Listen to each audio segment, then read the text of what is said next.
আপনার বাবা নেতা ছিল, আপনি ছেলে, তো আপনি নেতা। এটাকে নেতৃত্ব বলে না। বেসিক্যালি আপনি যখন মানুষের কাজে লাগবেন বা কাজে আসবেন, তখনই আপনি নেতা। যদি আপনাকে সমাজে কোনো কাজে না লাগে, সমাজে যদি আপনি রেলেভেন্ট হতে না পারেন, কাউকে সাপোর্ট করতে না পারেন, গাইড করতে না পারেন, তাহলে তো নেতা হয়ে ওঠা আপনার পক্ষে সম্ভব হবে না। তাহলে যদি কাজে লাগা যায় মানুষের, আপনি যদি কাজে লাগেন, আপনি যদি মানুষের উপকারে আসেন, তাহলে by default you are a leader. If you are society oriented, if you are people oriented, if you are service oriented, by default you are a leader. আমরা যদি আল্লাহ রাসূল সাল্লাল্লাহু আলাইহি ওয়া আলিহি ওয়াসাল্লামের জীবনের দিকে একটু খেয়াল করি, তাহলে দেখবো যে নবী হওয়ার আগেও কিন্তু আল্লাহ রাসূল সাল্লাল্লাহু আলাইহি ওয়াসাল্লামের এই ক্যারেক্টারিস্টিক্স গুলো ছিল, এই ফিচার গুলো ছিল। উনি মানুষের অনেক কাজে এসেছেন, তিনি মানুষকে সাপোর্ট করতেন, বিপদে তাদের পাশে দাঁড়াতেন, তাই না? তিনি তো অফিসিয়ালি 40 বছর বয়সে নবী হলেন, যদিও আল্লাহর এলেমে তিনি অনেক আগে থেকেই নবী। কিন্তু দুনিয়াতে আল্লাহ রাসূল সাল্লাল্লাহু আলাইহি ওয়াসাল্লাম যখন 40 বছর বয়সে উপনীত হলেন, তখনই তো হেরা গুহায় নাজিল হলো, ইকরা বিসমি রাব্বিকাল্লাযী খালাক, read in the name of your lord who has created. এই যে 5টা আয়াত নাজিল হলো, উনি নিয়ে আসলেন, কাঁপতে লাগলেন। খাদিজা রাদিয়াল্লাহু তাআলা আনহার কাছে বললেন যে মনে হয় আমি মারা যাব, আমাকে কম্বল চাপা দাও, আমার ভয় লাগছে, আমি কাঁপছি। তখন খাদিজা রাদিয়াল্লাহু তাআলা আনহা ওনাকে আশ্বস্ত করলেন, ওয়াল্লাহি লা ইউখজিকাল্লাহু আবাদা, আপনি ভয় পাবেন না, আল্লাহ আপনাকে অপদস্থ করবেন না। ইন্নাকা লা তাসিলুর রাহিমা ওয়া তাসদুকুল হাদিসা, নিশ্চয় আপনি আত্মীয়তার সম্পর্ককে বজায় রাখেন, আপনি সবসময় সত্য কথা বলেন। ওয়া তাহমিলুল কাল্লা, আপনি মানুষের বোঝা বয়ে দেন। ওয়া তাকসিবুল মা'দুমা, যার উপার্জন করার কোনো সক্ষমতা নেই তার জন্য আপনি উপার্জন করেন, তাকে আপনি ফিনান্সিয়াল সাপোর্ট করেন। ওয়া তাকরিউদ দাইফা, আপনি মেহমানকে খাওয়ান। ওয়া তুঈনু আলা নাওয়াইবিল হক, সত্য যেখানে বিপন্ন সেখানে আপনি সত্যের বীর সেনানী হয়ে দাঁড়িয়ে যান। তো এই ফিচার যাদের মধ্যে থাকে, এমন ব্যক্তিত্বকে আল্লাহ তাআলা কখনোই অপমান করতে পারেন না। আপনি চিন্তিত হবেন না, ডোন্ট ওয়ারি অ্যাবাউট ইট, কোনো ভয় নাই, কোনো চিন্তা নাই, আপনি আশ্বস্ত হন।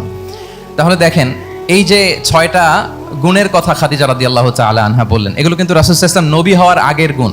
অর্থাৎ 40 বছর বয়সে তিনি উপনীত হওয়ার আগেই ওনার এই অভ্যেস ছিল যে উনি অন্যের বোঝা বইয়ে দিতে হেল্প করতেন, মানুষকে সাপোর্ট করতেন। যার উপার্জন করার সুযোগ নাই, ক্ষমতা নাই, তাকে তিনি উপার্জন করে দিতেন, মানে তাকে ফিনান্সিয়ালি সাপোর্ট করতেন, মেহমান খাওয়াতেন। তার মানে নবী হওয়ার আগেই উনি জনকল্যাণমূলক কাজে নিজেকে সম্পৃক্ত রেখেছেন।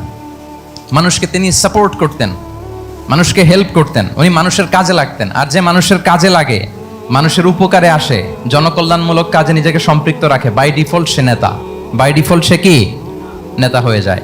তাহলে to serve before to lead, নেতৃত্ব এটা আসলে পজিশনের সাথে সম্পৃক্ত না, ইটস অল অ্যাবাউট ইনফ্লুয়েন্স। আপনার বাবা নেতা ছিল, আপনি ছেলে, তো আপনি নেতা। এটাকে নেতৃত্ব বলে না। আপনি যদি মানুষকে প্রভাবিত করবার ক্ষমতা হাসিল করেন, মানুষের কাজে আসেন, আপনাকে যদি সমাজে কাজে লাগে, আপনি মানুষকে সাপোর্ট করেন, তখন আপনি নেতা হয়ে ওঠেন। তাহলে রাসূল সাল্লাল্লাহু আলাইহি ওয়াসাল্লামের লিডারশিপটা যদি বুঝতে হয়, প্রথম কথা হচ্ছে ওনার লিডারশিপের প্যাটার্নটা ছিল সার্ভেন্ট লিডারশিপ, মানে সার্ভিস দেওয়ার মধ্য দিয়ে উনি নেতা বনে গেছেন। নবী হওয়ার আগেই ওনার মধ্যে এই ট্রেড ছিল, উনি মানুষকে সার্ভিস দিতেন।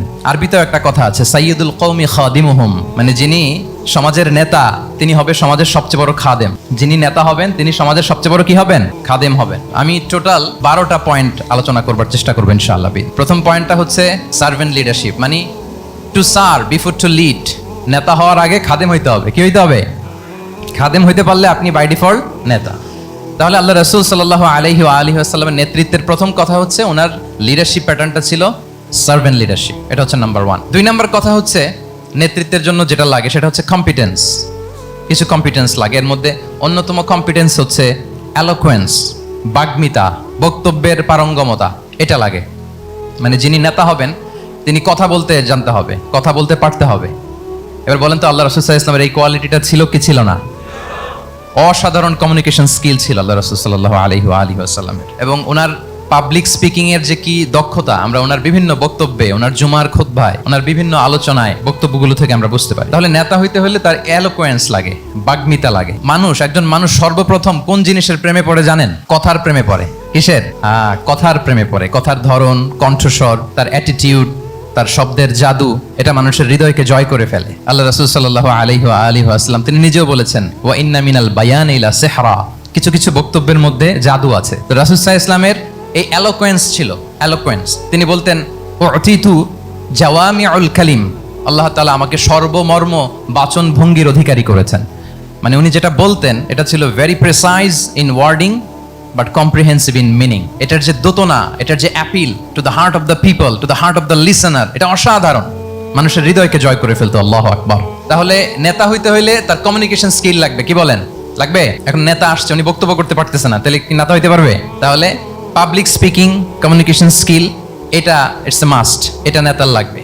যেমনটি রাসূলুল্লাহ সাল্লাল্লাহু আলাইহি ওয়া আলিহি ওয়াসাল্লামের ছিল। উনি সর্বমর্ম বাচন ভঙ্গির অধিকারী ছিলেন, বলতেন কম কিন্তু এটার অ্যাপিল ছিল অনেক বেশি, এটার ব্যাখ্যা হয়ে যেত অনেক। রাসূল সাল্লাল্লাহু আলাইহি ওয়াসাল্লামের সবচাইতে বড় ভাষণটি ছিল বিদায় হজের ভাষণ, খুব সম্ভবত। ওই ভাষণের টেক্সটগুলোকে যদি একসাথে করা হয়, আমার মনে হয় 10 মিনিটের বেশি লাগবে না ওই টেক্সটগুলো পড়তে। তার মানে সবচাইতে বড় যে ভাষণ ওনার, ওটা কত ছিল? 10 থেকে 12 মিনিটের ভাষণ ছিল। আমরা তো ঘন্টার পর ঘন্টা বক্তব্য করি, তারপরেও তো আমরা মানুষের মনকে খুশি করতে পারি না। উনি সেই যে 1400 বছর আগে 10 মিনিটের একটা ছোট্ট ভাষণ দিলেন, গোটা বিশ্ব আজও হাবুডুবু খায় ওই ভাষণের ভেতর, ঠিক কিনা বলেন? তাহলে উতিতু জাওয়ামিউল কালিম, আমি সর্বমর্ম বাচনভঙ্গির অধিকারী। সুবহানাল্লাহ, ভেরি প্রিসাইজ এন্ড ক্লিয়ার। কতটা প্রিসাইজ এন্ড ক্লিয়ার ছিল রাসূল সাল্লাল্লাহু আলাইহি ওয়াসাল্লামের বক্তব্য?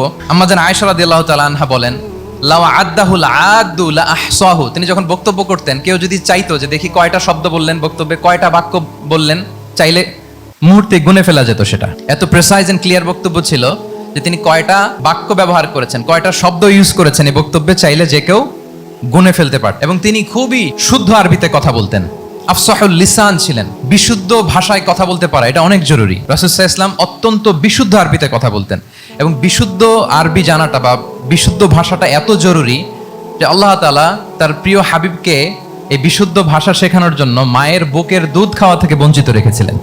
আমি আবারও বলছি, বিশুদ্ধ ভাষাটা এত জরুরি যে আল্লাহ তাআলা তার প্রিয় হাবিবকে মায়ের বুকের দুধ থেকে বঞ্চিত রেখেছেন শুধু বিশুদ্ধ ভাষার জন্য। তিনি কিন্তু মায়ের বুকের দুধ খেতে পারেন নাই। হালিমাতুস সাদিয়ার সাথে সেই বনু সাদ গোত্রে চলে গিয়েছেন, সেখানে ছিলেন। হালিমাতুস সাদিয়া ওনাকে দুধ খাইয়েছেন। এরপরে যখন মরুভূমির চমৎকার পরিবেশে একেবারে বিশুদ্ধ আরবি তিনি শিখেছেন, আবার শিশু মুহাম্মদ সাল্লাল্লাহু আলাইহি ওয়াসাল্লামকে তিনি তার মায়ের কাছে ফিরিয়ে দিয়েছেন। তাহলে চিন্তা করে দেখেন যে বিশুদ্ধ ভাষার জন্য মায়ের বুকের দুধকে স্যাক্রিফাইস করা হয়েছে। আল্লাহু আকবার। তাহলে আম্মা জান আয়েশা রাদিয়াল্লাহু তাআলা আনহা বলতেন, লাউ আদ্দাহুল আদু লা আহসাহু। চাইলে যে কেউ গুনতে পারতো যে তিনি প্রিয় নবীজি কয়টা বাক্য বললেন, কয়টা শব্দ। এত প্রিসাইজ এন্ড ক্লিয়ার ছিল। অন্য বর্ণনায় এসেছে, কানা ইয়াতাকাল্লামু বিকালামিন বাইনাহু ফাসলুন। তিনি এমন ভাবে কথা বলতেন, কথার মাঝখানে মাঝখানে পজ দিতেন। কি দিতেন? পজ দিতেন, মানে একটু থামতেন যাতে করে শ্রোতারা বুঝতে পারে। ইয়াতাকাল্লামু বিকালামিন বাইনাহু ফাসলুন, বলতে বলতে মাঝে মাঝে একটা পজ দিতেন যাতে সবাই বুঝতে পারে। ইয়াহফাযুহু মান জালাসা ইলাই, আশেপাশে যারা বসতো তারা সহজে এটা মুখস্থ করে ফেলতে পারে। পজ দিয়ে দিয়ে থেমে থেমে এত চমৎকার করে ওনার প্রেজেন্টেশন ছিল, বক্তব্য মালাগুলো ছিল, ফলে যারা শুনতেছে ইজিলি মুখস্থ করে ফেলতে পারে। এবং গুরুত্বপূর্ণ কথা তিনি এমফাসাইজ করতেন, 3 বার বলতেন। একবার তিনি বলতেছেন, আত্তাকওয়া হা হুনা হা হুনা হা হুনা ওয়া ইউশিরু ইলা সাদরিহি সালাসা মাররাত। তাকওয়াকে তিনি এখানে রেফার করেছেন। আমরা তো মনে করি তাকওয়া সব ঢুকে গেছে এখানে, তাকওয়া ঢুকে গেছে টুপিতে, তাকওয়া ঢুকে গেছে জামাতে, এগুলো তাকওয়ার একটা নমুনা। কিন্তু আল্লাহ রাসূল সাল্লাল্লাহু আলাইহি ওয়াসাল্লাম বলেছেন তাকওয়া এখানে এখানে এখানে, এভাবে 3 বার তিনি ইঙ্গিত করেছেন। গুরুত্বপূর্ণ কথাকে তিনি এভাবে এমফাসাইজ করতেন। মাঝে মাঝে এমন আবেগঘন বক্তব্য উপস্থাপন করতেন, সাহাবারা অশ্রুসিক্ত হতো।